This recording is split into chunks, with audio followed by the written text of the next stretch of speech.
Disclaimer, we don't actually sound like this. No. We lost our voice at this big convention, so sorry that they don't sound so great. Hey guys, welcome back to our channel. If you've forgotten already, I'm Sheer. And I'm Maya. and today we will be talking about a topic that has been circulating around social media, specifically on the platforms of TikTok and Instagram. We're going to be talking about body image, the protein obsession, and comparison, and everything in between. If you find this topic interesting, keep watching. And while you're watching, please go like and subscribe down below. Yes, please. Alright, let's move into Quick it. warning, some of these topics we'll be discussing are sensitive. So, if you don't feel comfortable listening, we would advise that you step out of this video and find a lighter one to watch, like the sodium one that we have. If you know, you know. Alright, let's begin. We want to start this video talking about our experience on this general topic.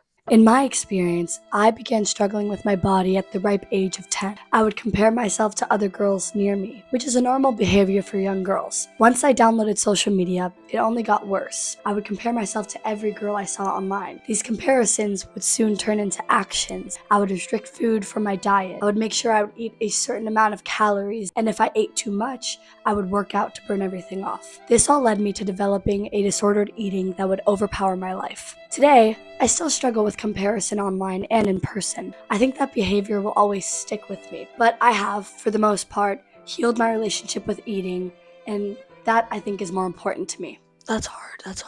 Yeah, I mean, I can relate to that topic too. I started struggling with body image at the ripe age of 13 because of social media and the high expectations that they put on girls our age. I started feeling like I needed to fit that ideal body image. So I started really wanting this ideal body image. So I started working out more and restricting. That eventually led to, a full-blown eating disorder. And this eating disorder really took over my life for a long time. Today I'm a lot better, thank goodness. But I will always struggle with my body, especially in a society like this today, and me comparing to other girls around me in high school too. So, yeah. That's really brave of you for sharing that. Thanks. So, what is on these platforms that is causing the younger generation to think so negatively about their body? What social media actually is. When you first open TikTok and Instagram, you see it as a platform where people enjoy sharing their videos with happy, upbeat stories. But if you scroll a little deeper, you find people showcasing their insecurities, pushing unrealistic body standards, and engaging in unhealthy behaviors. It's a place where dieting trends, calorie counting, and fitness obsessions thrive, sometimes leaving teens and young adults feeling that they're not enough unless they conform to these idealized versions of themselves. Exactly. Like seeing these videos and images puts pressure on girls like us to compare ourselves. In a study done from the School of Psychology at UNSW Science, they showed 211 women ages 17 to 28 images or videos selected from Instagram and TikTok accounts of young female social media influencers that reflected societal appearance ideals. In short, the study showed that short-form video content on social media had an adverse effect on appearance satisfaction, negative mood, and self-objectification among participants. Yeah, the comparison goes deep online and in person. As a girl in today's society, it's way too common. And it's extremely hard to go through day-to-day life. With this comparison, we see people nowadays trying to fit the ideal body standard by doing some outrageous stuff that gets to the point of being disordered. One of the common obsession that you would find in videos like these, like dieting videos, is the obsession with protein. I can't hit my protein! You've got to be joking, Kai, not this again. 20 whole eggs. Oh my god. 1,200 calories, 110 grams of protein. We know protein is an essential macronutrient for our body, but there gets to a point where it gets too extreme. And as you see, these gym bros are turning every meal into a protein madhouse. They will add protein to already protein-filled foods just to reach a certain audience and get more views. Now you might think, why is it bad that these gym bros are promoting protein? well, it's often linked to weight loss. The logic is, you eat protein, you are full for longer, you lose weight. For us personally, we fell into this trap. Last year, I was obsessed with protein for the reason that I would lose weight. I would make sure that everything I was eating had some sort of protein. Sheer has experience with this too. I'll be honest, I'm still kind of in this whole protein craze. I still check every nutrition label for the amount of protein and make sure I hit a certain amount. I've gotten into a better mindset since last year, but I still have a ways to work. Also, for the record, we're not saying that protein is bad for you. It's actually very good for you.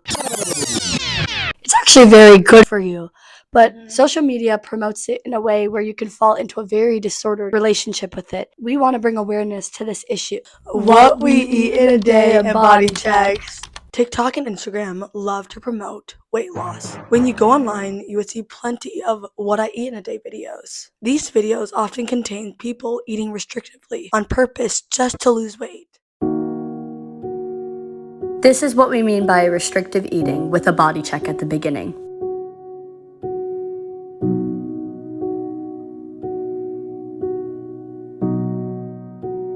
And they make their viewers feel bad about what they're eating on their daily basis. These videos often reach a large audience of impressionable young girls who don't know any better than to believe that what the influencer is eating is normal eating. These videos often start with the person showing off their body.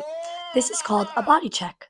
These body checks are normally incorporated in videos by creators who have the ideal physique and want to show it off to the audience. This leads to the audience to compare themselves to the body that is being shown. If you open up the comment section on these videos, there are dozens of people commenting body tea or what's your workout routine. Yeah, I've definitely opened up Instagram and TikTok and seen plenty of those comments. Yeah, Yeah, I completely agree. yeah, it's really difficult. As somebody who struggles with body image, it's hard for me to watch these videos and not compare myself to these people. Yeah, And the comments on these videos make it even worse because everyone else is comparing themselves to the creator. I completely agree. Skinny culture returns. You know, Sheer, recently the being super skinny thing has come back, and that is why there's a lot of weight loss advice online. Oh, I've definitely seen my fair share of these things. If you look at the Kardashians, you could see that they took out their BBLs for the purpose of no longer establishing that curvy girl aesthetic, but instead, they now represent being super slim to show the audience what the new ideal looks like. And that's why all these Kardashians are so harmful.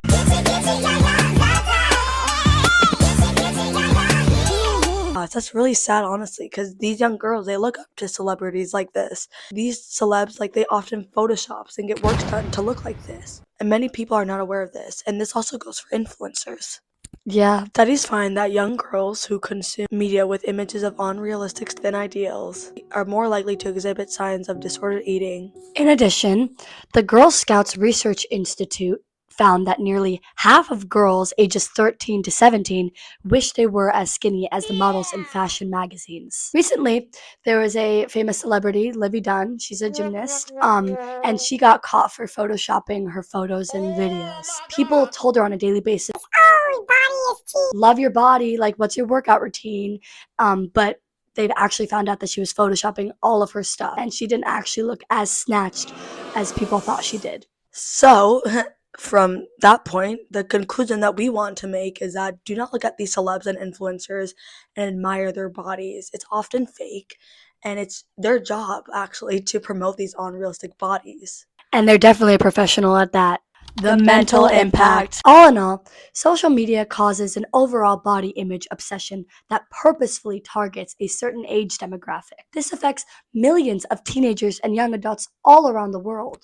Unfortunately, we've both been stuck in this loop. It's truly tiring, but our message to you is that you're not alone. Don't let social media fool you and ruin your perceptions of yourself. You can't fully live your life comparing and yearning to look like someone else. Instead, embrace who you are. Focus on more than just how you and others look. Focus on things that matter, like family, friends, the future, and living in the moment. We hope you enjoyed this video. Remember to always love yourself.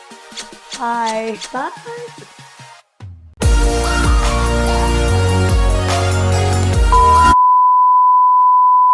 Done. Oh, They should. You know, as a girl, it's way too tall. It's way. Oh my god, the editing is gonna be so hard. I know. What we eat in a day. Damn, these young girls. I don't think What? Your phone's there. Oh, wait.